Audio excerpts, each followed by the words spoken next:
The Dragon Prince had slept for longer than anyone could remember.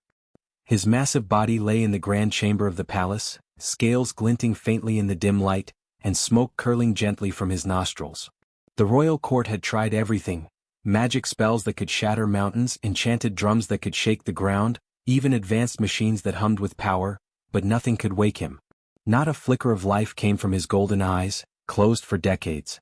Outside the chamber, the palace was buzzing. Mages whispered nervously among themselves, their robes brushing against the marble floors. Scientists and engineers huddled over their devices, adjusting dials and muttering calculations. Every now and then, a loud crack or a spark from a failed machine made someone jump, but the prince did not stir. Rumors spread like wildfire. "He is cursed," some said. "No magic can reach him," others whispered. And yet, the kingdom held on to hope. For if the Dragon Prince woke, the land would be safe from enemies, and the dragons would once again guard the skies. In the palace stables, far below the shining towers, a young human boy named Eli moved quietly among the dragons. He was small and lean, with dirt-streaked hands and short, tousled hair. He had been born on this world, but humans were considered weak here, good for work, yes, but never heroes, never rulers. Most of the court ignored him, and some even mocked him when he walked past. But Eli did not mind. He liked the dragons. They were honest, proud creatures who did not care about wealth, rank, or magic. Eli brushed the mane of a young dragon colt, humming softly to keep it calm. He had heard the stories about the sleeping prince 100 times, but to him, it was just another dragon. One that snored loudly enough to shake the stone walls. The boy often wondered what it would be like to see the great prince awake. Would he roar? Would he breathe fire that could melt the palace walls? But those were thoughts for later. For now, Eli had to finish feeding the dragons and clean the stalls before the sun rose too high. It was during one of these quiet mornings, while Eli stacked hay in the corner, that he first heard the low rumble from the chamber above. The doors to the prince's room were slightly ajar, and a thin beam of light slanted down the hallway. Eli had been warned not to go near, but curiosity tugged at him. He stepped closer, careful not to make a sound, and peered through the crack. The dragon prince lay as still as stone, his enormous wings folded neatly against his sides. The sheer size of him made Eli catch his breath. He had read stories about the prince's strength, but seeing him in person was different. It was awe-inspiring, almost frightening. "Lazy," Eli whispered under his breath. It was meant as a joke, a small comment to himself, imagining what it would be like if the prince could hear him. "Get up, lazy." He chuckled softly, shaking his head at his own daring. No one else could have said that, not with the court watching, not with mages chanting spells.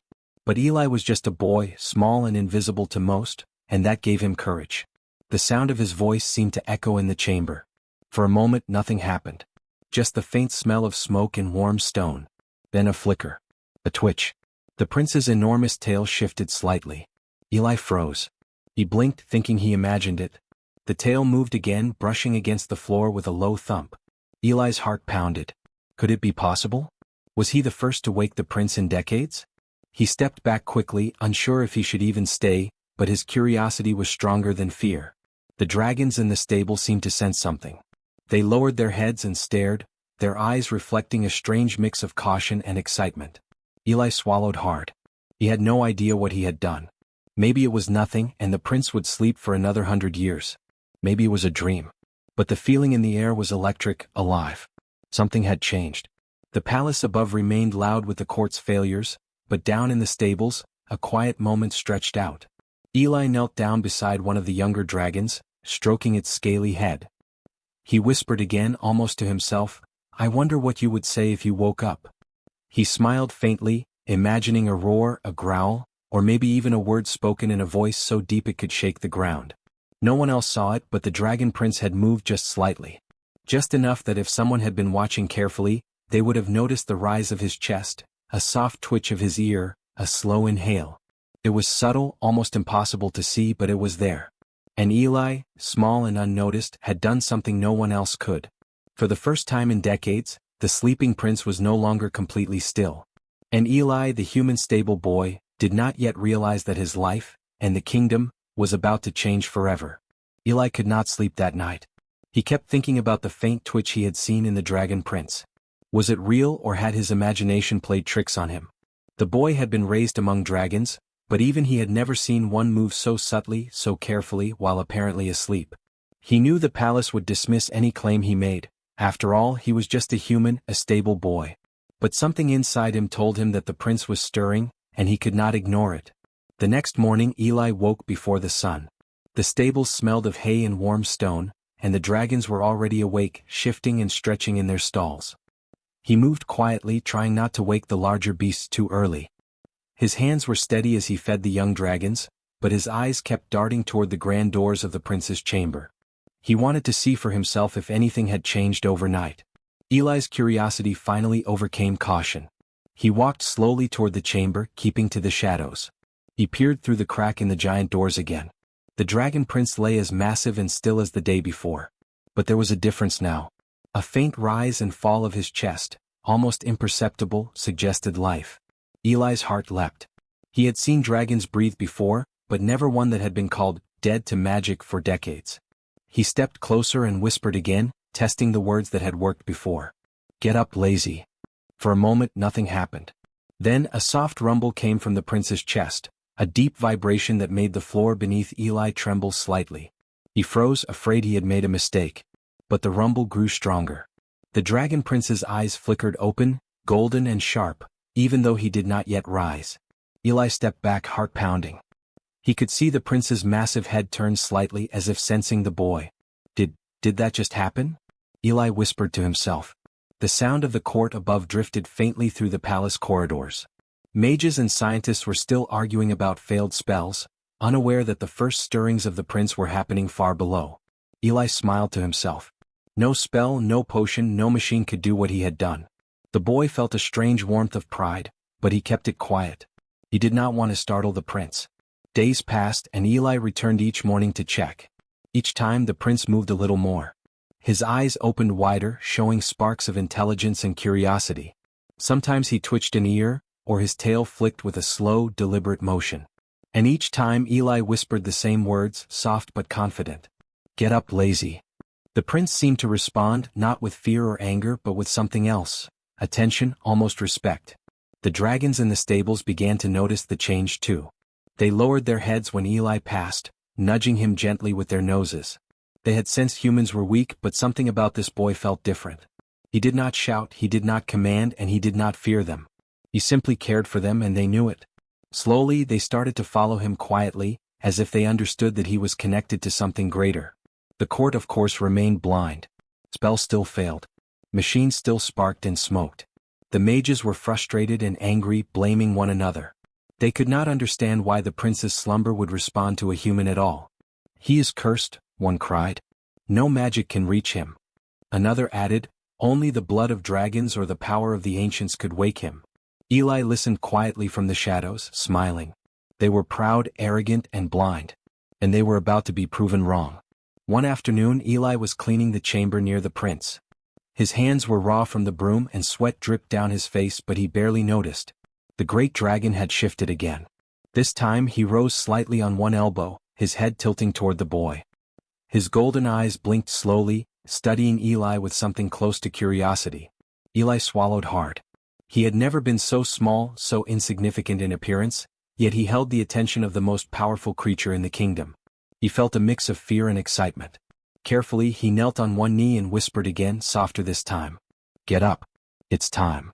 The dragon prince stretched, slowly and deliberately. The floor trembled as his massive claws moved against the stone. Dust fell from the high ceilings and Eli's heart pounded in his chest. He had never seen anything so powerful and majestic move in such a controlled, deliberate way. And then the prince spoke, low and rumbling, almost a growl but not angry. "You wake me." Eli's mouth fell open. He had not expected words so soon. He nodded quickly, trying to find his voice. "Yes, I did. You're awake now." The prince tilted his head. His eyes studied Eli closely. There was intelligence there, ancient and sharp, and something else, interest. For the first time in decades, the prince was awake and he was not furious. He was aware. And he was aware of Eli. That moment changed everything. Eli realized that humans, even small and weak ones, could do things the mages could not. Magic had its limits. Technology had its limits. But courage, care, and a simple human voice could reach places no spell ever could. Eli left the chamber slowly, bowing his head slightly. The prince did not move again that day, but Eli knew that this was only the beginning. Something powerful had been set in motion, and soon, the world would notice the strength of humans in ways no one had imagined. And Eli, the small stable boy, smiled quietly to himself. He had done what centuries of magic could not. The next morning Eli woke early as usual. The palace corridors were quiet, and the sun had just begun to touch the tall towers with gold. His heart raced as he approached the prince's chamber. Last night's events had left him with a mix of awe and nervous excitement. He didn't know what would happen today, but he felt that something extraordinary was about to unfold. The dragon prince lay in the grand chamber, but this time he was no longer merely stirring. He had shifted completely onto his side, and his golden eyes opened fully, bright and alert. They glowed with ancient intelligence and a quiet curiosity. Eli stopped in the doorway, careful not to make a sound, and watched. The prince's head turned slowly toward him, as if sensing the boy's presence. Eli swallowed hard. "Good morning," he whispered, his voice steady despite the pounding of his heart. "It's time to get up." For a moment nothing happened. Then a low rumble filled the chamber, vibrating through the stone floor and into Eli's boots. The dragon prince stretched his massive wings, and the sound of their movement was like thunder rolling through a valley. Dust fell from the high ceilings, and the light from the windows glinted off his shiny, multicolored scales. Eli took a small step forward, amazed at the sheer size and power of the creature he had awakened. The prince's eyes studied him carefully. There was no anger, no fear, just something new, a quiet respect. Eli felt a shiver run down his spine. He had expected a roar or a blaze of fire, but instead, the dragon simply looked at him as if understanding him. "You wake me," the prince said again, his voice deep and low, almost like the sound of distant mountains. Each word caused the floor beneath Eli to vibrate. "Yes," Eli replied softly. I did. You're awake now." He felt small and insignificant compared to the massive dragon, but he did not flinch. He knew somehow that this moment was not about size or magic. It was about courage. The dragon prince tilted his head. "Human, you are not afraid?" His voice carried curiosity, not menace. Most creatures would have been terrified or worse, disrespectful. But Eli met the prince's gaze steadily. I am a stable boy," Eli said, shrugging slightly. "I take care of dragons. I know what fear is, but I also know respect." The prince blinked slowly. It was the first sign of amusement. His lips curved into a tiny smirk, barely visible beneath his massive snout. Then, with deliberate care, he pushed himself up on his powerful limbs. The floor trembled, dust rising around him. Eli had never felt such energy in the room. Magic and machines had failed, but here the prince moved with ease, responding only to a human voice. Above, the palace began to stir. Mages and scientists noticed the faint vibrations and rushed toward the chamber. They had been shouting at each other for days, blaming failure after failure on one another. Some of them had almost forgotten the boy who had been at the stables all along. Now their curiosity turned into alarm. The doors to the chamber burst open as the court arrived. The sight of the fully awakened dragon prince caused gasps, cries, and hurried shuffling. The prince's wings spread wide, filling the room with shadow. His golden eyes scanned the crowd, and every noble, every mage froze in fear and awe. Eli stepped forward, his small frame dwarfed by the prince's massive form. Yet he did not falter. He looked at the prince and then at the court. "He is awake," he said simply. "And he is listening." The court muttered among themselves. "Impossible," one cried. "No human should have such influence." Another added, "It must be some trick." But the prince ignored them. His gaze remained on Eli, as if the boy had earned something that centuries of magic could not buy, attention and trust. The dragon prince rose fully to his feet, shaking his great head. His scales shimmered in the light, and the sound of his claws against the stone echoed like rolling thunder. "Human," he said, his voice deep and calm, "you are different." Eli smiled nervously. "I just spoke," he said. "I didn't do magic. I just said what I thought."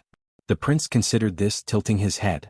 Then he took a step forward, and for the first time the air in the chamber felt alive. The mages and scientists watched in disbelief as the dragon towered over them, yet he showed no wrath. His attention was on Eli alone. "Humans," the prince said finally, turning his gaze to the court, "are underestimated." The words carried weight. The nobles and scholars whispered among themselves, realizing that for decades, they had ignored something powerful and true. Eli felt a warmth in his chest.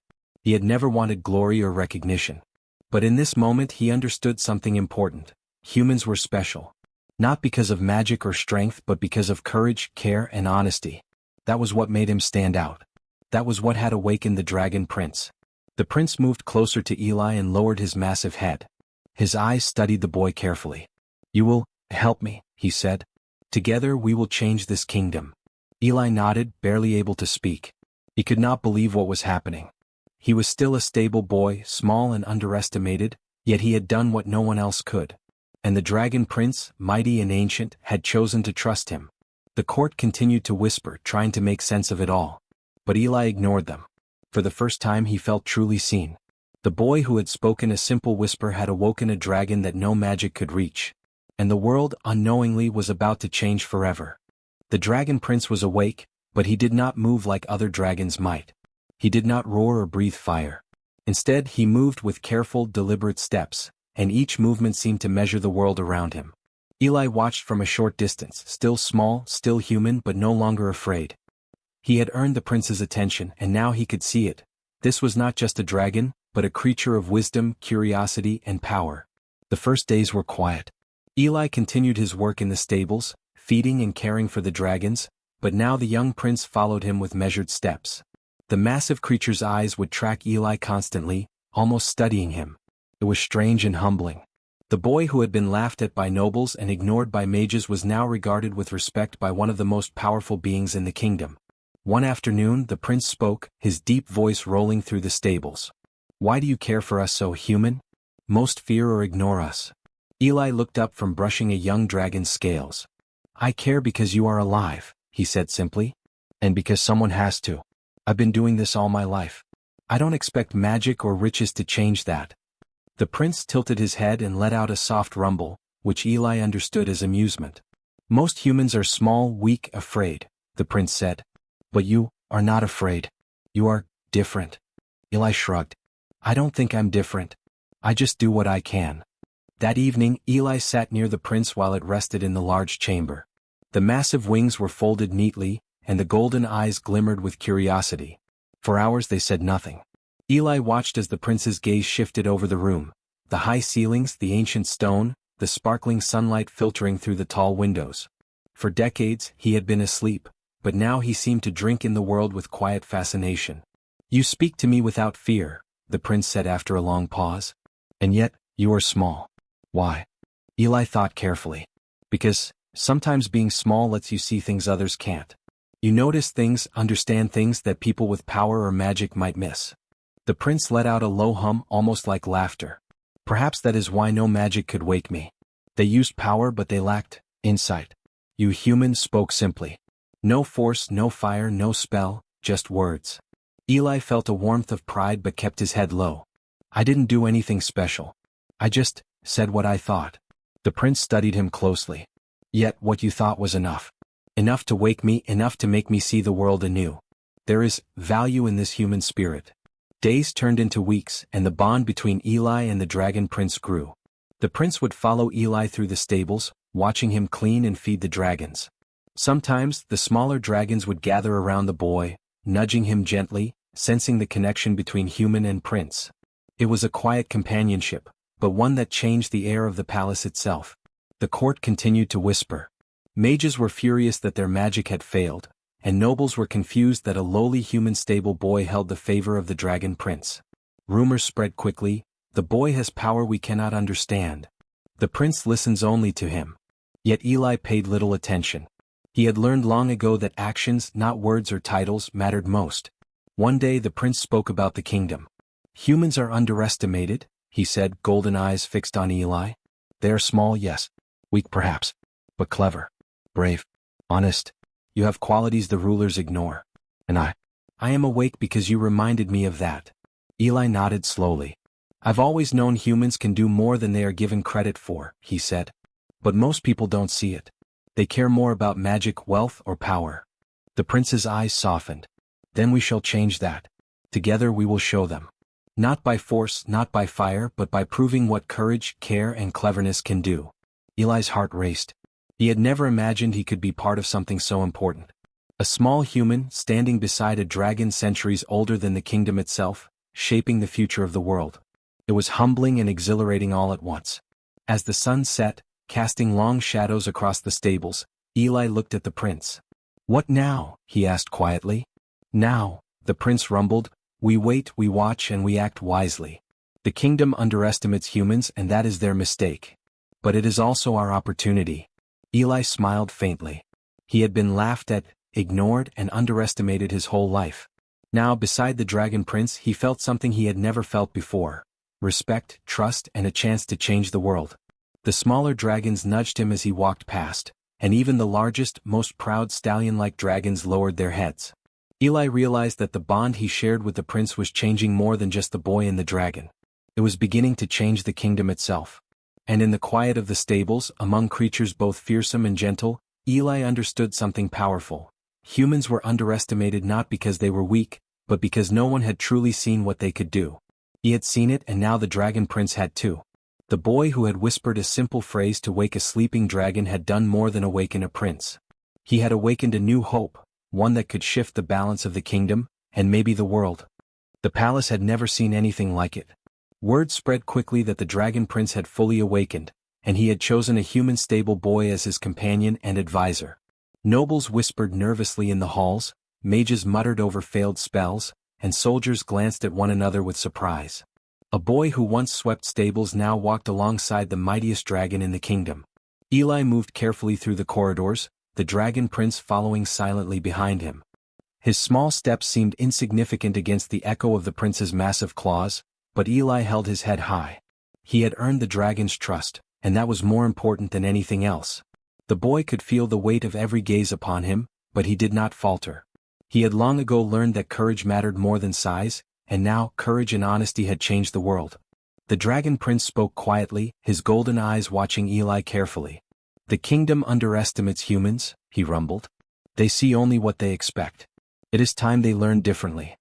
Eli nodded. "Then we need a plan," he said. "Not one that frightens them.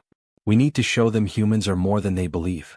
Together, they began moving through the palace, quietly observing the court. Nobles avoided the boy at first, unsure how to approach someone who held the favor of the dragon prince. Mages watched with suspicion, fearing that the human might somehow undo centuries of knowledge and magic. But Eli paid no attention. He understood something they did not. Respect was earned through action, not fear. Over the next few days, small things began to change. Eli showed the dragon prince how humans could solve problems in ways magic never could. He guided the prince to watch how the servants, the cooks, and the artisans worked tirelessly with skill and care. The dragons, once proud and distant, began to respond to humans in new ways, showing that courage and intelligence could form bonds stronger than fear. One day, a group of nobles came to see the dragon prince, hoping to impress him with gifts and magic. They were met instead with Eli. He stood calmly, speaking with quiet authority. "You underestimate humans," he said simply. "We are not the strongest and we are not the most magical. But we can think, we can learn, we can care. That is power you have ignored for centuries." The nobles blinked, unsure how to respond. They had expected arrogance, weakness, or fear. They had received confidence, humility, and honesty. And they began to realize something important. The small human before them was stronger in ways they could not measure. The dragon prince watched silently, golden eyes fixed on Eli. Then he stepped forward, towering over the court, and rumbled, "The boy speaks the truth. Humans are underestimated. They are capable of greatness. You who hold titles and power must see that now." Gasps filled the room. Some nobles fell to their knees, others whispered hurriedly, and the mages froze, unsure if this was anger or wisdom. The dragon prince's words carried weight no spell could match. The small human boy had awakened a dragon, and that dragon now carried his voice. Eli looked at the prince, unsure if he deserved the praise, but the dragon lowered his massive head in acknowledgement. "You are ready," the prince said softly. "Together we will change the kingdom." The boy smiled faintly. "I just want to do what's right," he said. "To help humans and dragons alike." Over the following weeks, humans began to gain respect across the kingdom. They were no longer dismissed as weak or insignificant. Small acts of cleverness and courage were celebrated. Dragons that had once feared humans now approached them with curiosity and trust. And Eli, the boy who had whispered a simple phrase to wake a sleeping prince, became a symbol of what humans could achieve when given a chance. Even the palace walls seemed different. The rooms where magic had failed now felt alive with possibility. Dragons and humans moved side by side, not as masters and servants, but as equals who understood each other. And Eli, though still a stable boy by title, carried the respect of the Dragon Prince and quietly the respect of the kingdom. One evening Eli walked through the stables, brushing the young dragon's scales and whispering softly to them. The Dragon Prince rested nearby, watching over him like a silent guardian. Eli smiled. The world had not yet fully changed, but he could feel it shifting. Humans were no longer underestimated. They were seen. They were respected. They had power in ways magic and machines could never measure. The boy who had once been laughed at, ignored, and overlooked had awakened not only a dragon, but a kingdom's understanding.